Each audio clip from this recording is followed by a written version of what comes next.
प्रदेश के समस्त याची भाई और बहनों को जय हिंद। मित्रों, सबसे पहले मैं आप लोगों को आर्डर के बारे में अवगत कराना चाहता हूं। माननीय उच्च न्यायालय इलाहाबाद में कोर्ट नंबर 29 कार्यवाहक चीफ जस्टिस श्री मुनीश्वर नाथ भंडारी जी के कोर्ट में 10 अगस्त को फाइनल आर्गुमेंट हुआ था हमारा आपका, और उस दिन कोर्ट में प्रेजेंट थे हम। हमारे सामने श्री मुनीश्वर नाथ भंडारी जी के द्वारा 30 मिनट तक आर्डर लिखवाया गया था। इसलिए हम स्पष्ट शब्दों में कह सकते हैं कि हमारा आपका जजमेंट आर्डर रिजर्व नहीं हुआ था। हमारा आपका आर्डर कभी भी ओपन हो सकता है।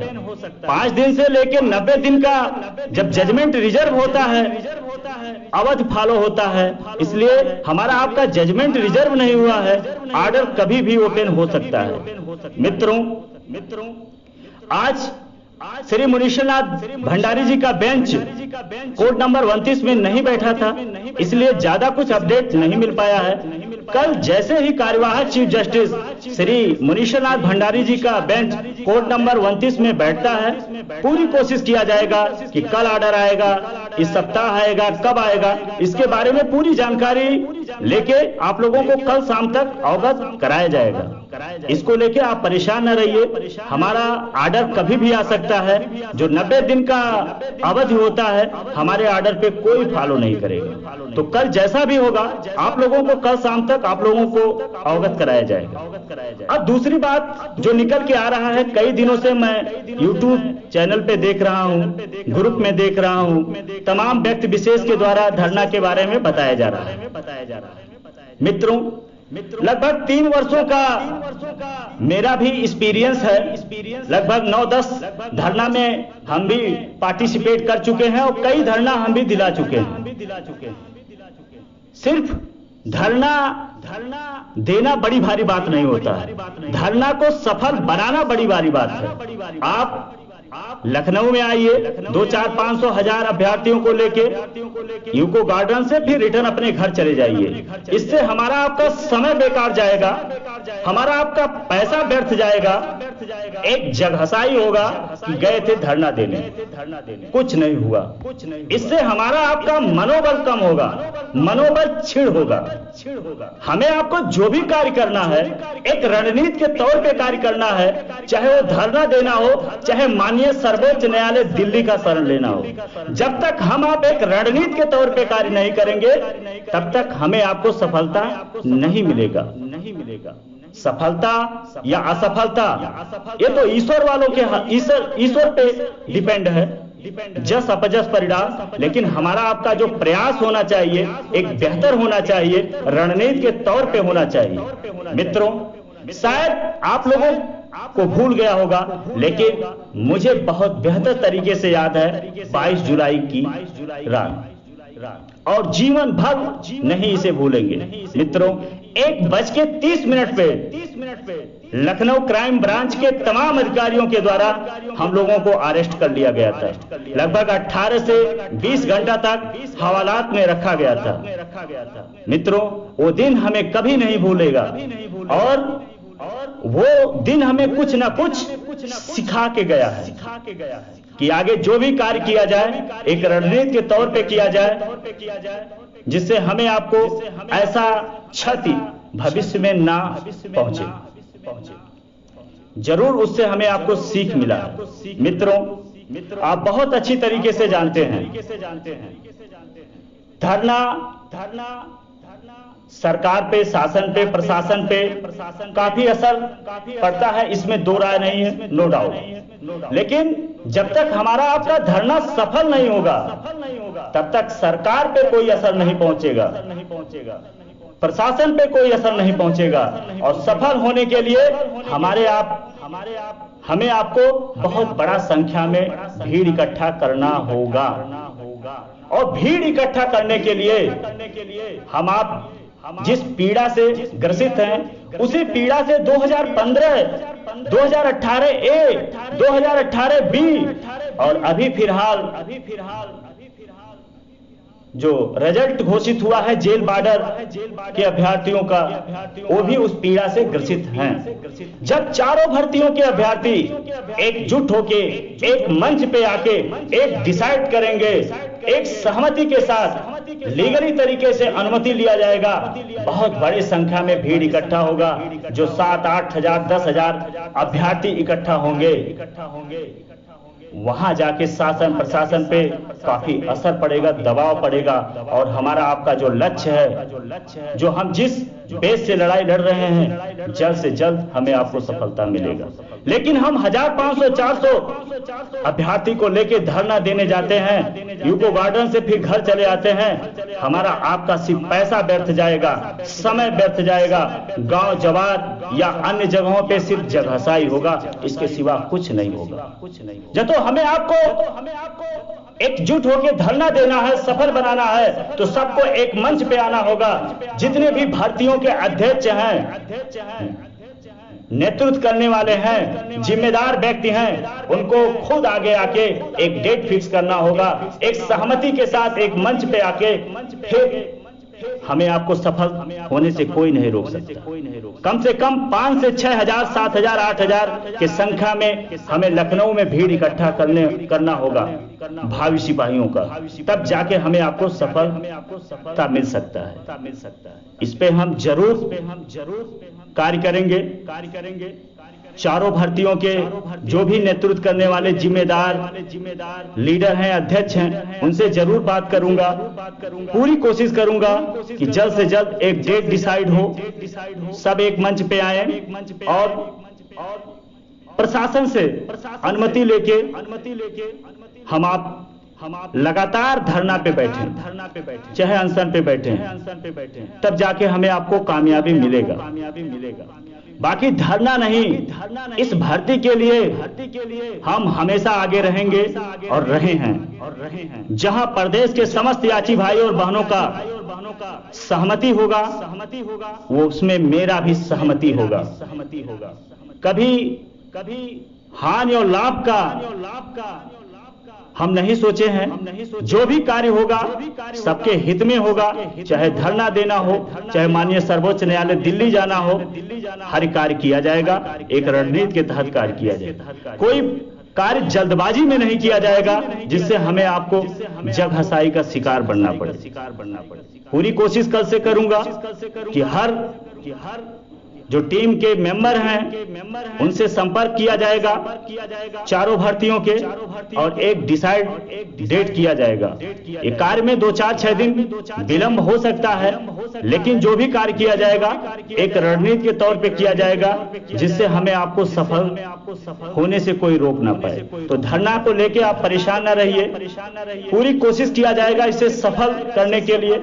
धरना देना आसान है, लेकिन धरना को सफल बनाना कठिन कार्य है। हम आप 8 से 9 धरना दिए हैं, उसका परिणाम आप लोग जानते ही होंगे। हर धरना में हमारे काफी भाइयों का पैसा भी व्यर्थ जाता है, समय भी जाता है, और जब तो हम आप सफल नहीं होंगे तो कोई मतलब नहीं निकलता। इसलिए रणनीति के तहत हर भर्तियों के अध्यक्षों से कल से संपर्क किया जाएगा और जल्द से जल्द इसका कोई एक डेट डिसाइड किया जाए। अब बात आता है सुप्रीम कोर्ट में, जो हमें आपको मानिए सर्वोच्च न्यायालय दिल्ली का शरण लेना पड़ सकता है। जब तो हमें आपको ना लेना पड़े तो सबसे बेहतर बात है। जब तो हमें आपको लेना पड़ेगा तो हमें आपको पहले से ही तैयारी करना पड़ेगा। जब तो हम आप पहले से तैयार नहीं रहेंगे, हमारी तैयारी बेहतर नहीं रहेगी, क्योंकि हमारे आपके लिए अंतिम रास्ता है, तो परिणाम कुछ भी हो सकता है। हम अपने तरफ से गलती ना करें, बाकी जस अपजस परिणाम ईश्वर के हाथ में। इसलिए मित्रों, लगभग 2 से 3 बार हम दिल्ली इसी बीच जा चुके हैं। फिलहाल 2-3 दिनों के बाद दिल्ली से अभी लौटा हूं। काफी AORO से मुलाकात हुआ, जिसे हम जूनियर अधिवक्ता कह सकते हैं। सुप्रीम कोर्ट में जो रीट फाइल करते हैं वो AOR ही करते हैं, ड्राफ्टिंग उन्हीं के द्वारा होता है। और जब हमें आपको बहस कराना होता है, डायरी नंबर मिल जाता है, लिस्ट में आपका हमारा मैटर आ जाता है, फिर हम आप सीनियर अधिवक्ता इंगेज करते हैं अपने हिसाब से, कोर्ट के हिसाब से, किस कोर्ट में आपका मैटर लग रहा है उस हिसाब से इंगेज किया जाता है। अभी हम आप डिसाइड नहीं किए हैं कि कौन से सीनियर अधिवक्ता इंगेज करेंगे, लेकिन जूनियर जो हमारे आम चाल भाषा में कह सकते हैं या AOR कह सकते हैं, दानिश जुबेर जी रहेंगे, क्योंकि इनके द्वारा 2011 SI सेम मैटर्स में ड्राफ्टिंग किया गया था। ड्राफ्टिंग कॉपी भी इनके पास है, अनुभव भी है, तमाम चीजें जो हमारे फेवर में आएगा। इसलिए हम दानिश जुबेर जी को चुने हैं। इन्हीं के द्वारा ड्राफ्टिंग होगा, फाइलिंग होगा। उसके बाद जिस कोर्ट में जाएगा, कोर्ट के अनुसार हम लोग बेहतर सीनियर एंगेज करेंगे। एक बहुत बड़ा रीट को नोटिस करने के लिए, एक्सेप्ट कराने के लिए चाहिए, जरूर कार्य किया जाएगा। और एक मखीजा मैडम को किया जाएगा, जो और एक बेस्ट सीनियर को एंगेज किया जाएगा। अभी कंफर्म नहीं है। कोर्ट के हिसाब से जो बेहतर होगा हमारे आपके लिए, वो टॉप मोस्ट 5 के जो अंदर आते हैं अधिवक्ता, उसी में से हायर किया जाए। ये सारी बातें हैं। लगभग 2-3 बार दिल्ली जाने से काफी अनुभव हुआ सुप्रीम कोर्ट के बारे में, और जो हमारी पूरी बात थी केस का 1 से लेके 100 तक हम कह सकते हैं, वो दानिश जुबेर जी को पूरा ब्रीफ कर दिए हैं केस के बारे में। और उनको पूरी जो भी डॉक्यूमेंट है कुछ हैंड ओवर भी कर दिए हैं। वो उस पे तैयारी करेंगे, जिससे हमें आपको जब ड्राफ्टिंग करवाना हो तो ज्यादा समस्या ना हो। पहले से वो भी तैयार रहेंगे और हम भी तैयार रहेंगे, तो ड्राफ्टिंग करते समय ज्यादा समस्या ना हो, एक बेहतर ड्राफ्टिंग हो मेरा, क्योंकि हमारे आपके लिए आखिरी मौका है और इस मौका को भूलने के लिए बेहतर संघर्ष की जरूरत है। इसी वजह से बार बार हमको दिल्ली जाना पड़ रहा है और अधिवक्ता से मिलना पड़ रहा है। जब हम अपने क्या हमारे पास रोग है, उस रोग को बेहतर तरीके से डॉक्टर को हम नहीं बताएंगे तो बेहतर इलाज नहीं होगा। इसलिए बार बार जाके पूरी बातें बताया जा रहा है। और हर अधिवक्ता के बारे में जानकारी भी जुटाया जा रहा है कि आगे जो हमें सीनियर अधिवक्ता करना है, क्योंकि सीनियर अधिवक्ता के बारे में कोई जल्दबाजी नहीं किया जाएगा। जो सबसे बेहतर अधिवक्ता रहेगा उन्हीं को हायर किया जाएगा। मित्रों, तमाम हमारे याची भाई बहन हैं, बहुत परेशान हैं।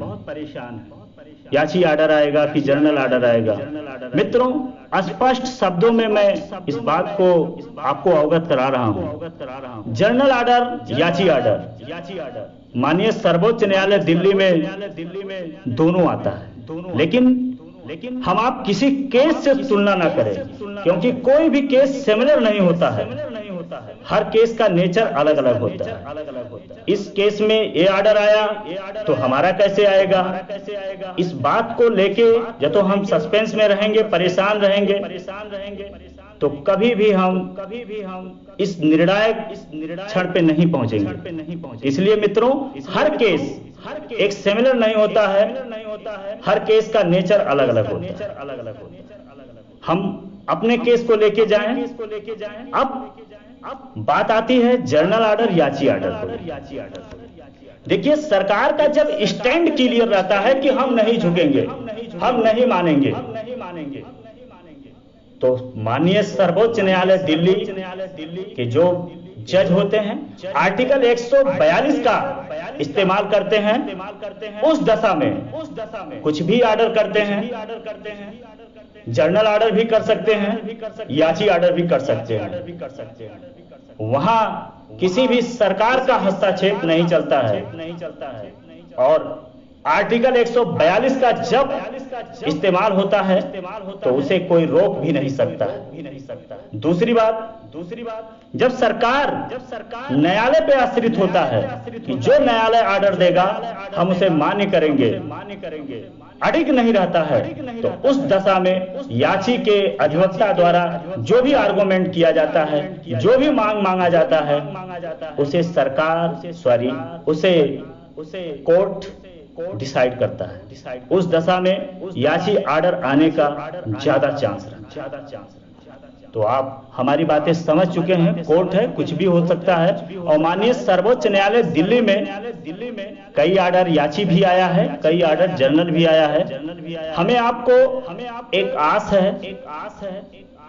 इस वजह से रिस्क लेना ही पड़ेगा, लेकिन आप अपने स्वेच्छा से ले सकते हैं, नहीं ले सकते हैं, ये आप पे डिपेंड करता है। काफी हमारे याची भाई और बहनों का सवाल था, इसलिए बताना जरूरी था कि न्यायालय है, जो भी ऑर्डर आएगा कोई काट नहीं पाएगा, और हमारा पूरा प्रयास रहेगा कि अधिक से अधिक हमारे याचिकर्ता को लाभ मिले। दूसरी बात, हमारा जो ड्राफ्टिंग होगा उसमें हमारे केस में जितनी भी भर्ती बोर्ड के द्वारा गलतियां किया गया है, सारा गलतियों को इंक्लूड किया जाएगा। चाहे वो कई बार मेरिट से छेड़छाड़ करना, चाहे 1366 के बारे में, चाहे 1366 का जब रिजल्ट डिक्लेयर हुआ 23 जनवरी 2019 को, उस समय एडिशनल रूप से ओबीसी और एससी के कैंडिडेट को चयन करना, सेलेक्टेड नॉट सेलेक्टेड के बारे में जितनी भी समस्या उभर के आया, क्यों ये सेलेक्ट हुए, क्यों नॉट सेलेक्ट हुए, ये सारी बातें ड्राफ्टिंग में करवाया जाएगा, क्योंकि हमें आपको रीट एक्सेप्ट कराना है, तो सारी चीजों को लेके चलना पड़ेगा। अंत में हमारा पूरा प्रयास रहेगा कि अधिक से अधिक अभ्यर्थियों को, अधिक से अधिक याचिकर्ता को लाभ दिलाना, क्योंकि कोई भी याची बनता है, चाहे वो कम नंबर का हो, चाहे वो ज्यादा नंबर का हो, लाभ के लिए बनता है। जब तो उन्हें लाभ नहीं मिलेगा तो फिर याची बनने से क्या मतलब है? तो हमारा आपका प्रयास रहेगा कि अधिक से अधिक हमारे भाइयों को वर्दी मिले, और इसी उद्देश्य के साथ कार्य किया जाए। इसके लिए रीट एक्सेप्ट होने से पहले या बाद कई बार हम सरकार पे, प्रशासन पे दबाव बनाने के लिए लखनऊ जाएंगे। तो सारी चीजें हैं। हमें लगभग कल 2 से ढाई घंटा जो हमारे AOR हैं दानिश जुबेर जी, उनको पूरी केस के बारे में ब्रीफ किया हूं, और जो भी सारी बातें हैं उनको बताया गया है, और 2 से 4 दिन में वो पूरा केस को दोबारा रिपीट करेंगे। जैसा ही हमारा जजमेंट ओपन होता है, जो तो हमें माननीय सर्वोच्च न्यायालय दिल्ली का शरण नहीं लेना पड़ेगा, लखनऊ धरना से ही काम चल जाएगा, तो कोई बात नहीं। ये तो हमारे लिए आखिरी चांस माननीय सर्वोच्च न्यायालय दिल्ली होगा, तो एक बेहतर तरीके से ड्राफ्टिंग कराया जाएगा। पूरे केस के जितने भी भर्ती बोर्ड के द्वारा गलतियां किया गया है, सारी गलतियों को इंक्लूड किया जाएगा। बाकी आप एक समझदार हैं, सिपाही हैं, आप ग्रुप में अनावश्यक मैसेज ना करिए। इस केस के लिए जो भी संभव होगा, इस केस के हित के लिए जो भी संभव होगा वो प्रयास किया जाएगा, रिस्क लिया जाएगा। यह तो सिर्फ मेरे कुर्बानी से 3527 अभ्यर्थियों को वर्दी मिल जाएगा, तो जरूर मैं अपनी कुर्बानी दूंगा। मैं कभी भी ना तो पीछे हटा हूं, ना हटूंगा, ना किसी से डरा हूं, ना डरूंगा। इस भर्ती के लिए हर संभव कोशिश करूंगा कि अधिक से अधिक हमारे भाइयों को, हमारे याची भाइयों को वर्दी मिले, हमारा प्रयास रहेगा। हम आपके लिए जरूर लड़ूंगा और एक बेहतर लड़ाई लड़ूंगा, एक निर्णायक लड़ाई लड़ूंगा।